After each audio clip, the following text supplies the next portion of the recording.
labaatankii sano ee la soo dhaafay Soomaaliya wax caadi ay ka ahayd khilaafaadkan soo kala dhexgala madaxweynayaasha iyo ra'iisul wasaarayaasha ay magacaabaan waxaana khilaafaadadaas dhammaantood ay dabar weyn ku ahaayeen nidaamka dawladiska dalka iyo shaqada markaasi socota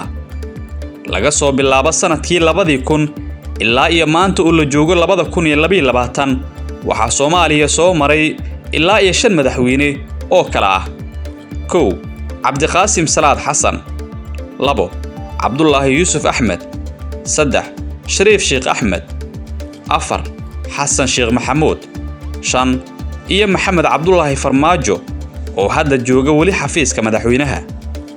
shantaasi madaxweyne waxay magacaabeen in ka badan 10 ra'iisul wasaare mana jirin madaxweyne xafiiska ka tagay isagoo aanan bedelin hal ama 2 ra'iisul wasaare madaxweynayaasha qaar ayaa magacaabay 3 ra'iisul wasaare iyadoo wasiirada koowaad qaarkood ay xafiiska joogeen wax ka yar hal sano taas oo la og yahay inaanan wax badan lagu qaban karin madaxweynaha muddo dhaafka ah ee hadda jooga xafiiska ayaa intii uu ku jiray ololaha waxa uu ballan qaaday in isaga iyo ra'iisul wasaarihiisa aysan iskhilaafi doonin waxaana sidoo kale ballanqaadkaas uu ku celiyay markii uu magacaabay Xasan Cali Khayre oo uu sheegay inuu soo xushay shakhsi aysan iskhilaafi doonin laakiin ma aysan dhicin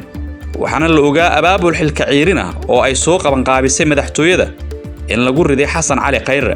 Farmaajo waxa uu uga doonaa dhammaan madaxweynayaashii waddanka soo maray hal arin taasoo ahayd inuu u diiday ra'iisul wasaarihii la ciiriyay inuu shaqada ku wareejiyo ra'iisul wasaaraha cusub ee uu soo magacaabay sidoo kale Farmaajo waxa uu noqday madaxweynihii ugu horeeyay ee isku dayay inuu xoog ku qabsado xafiiska wasiirka koowaad iyo golihiisa wasiirada iyadoo isku daygaasi fashilmay uu ka horeeyay in ciidamadu ay xoog kula wareegeen xafiiska ra'iisul wasaaraha markii kalsoonida lagala laabtay Xasan Cali Khayre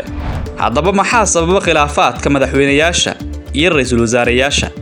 xilliga doorashada waxaa jira musharaxiin badan oo tartan u gala qabashada xilka madaxweynaha haddana ma jirin hal musharax oo si og ama wata qofka saxda ah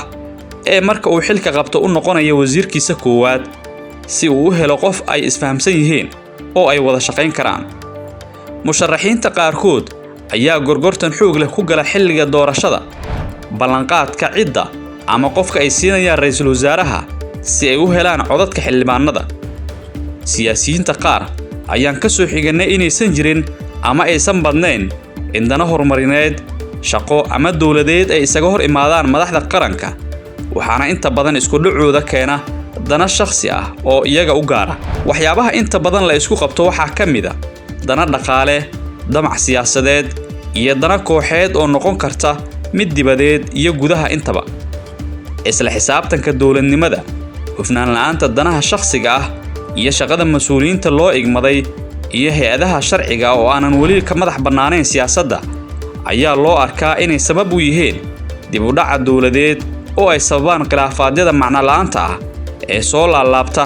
iyo horumar la'aanta dawladnimada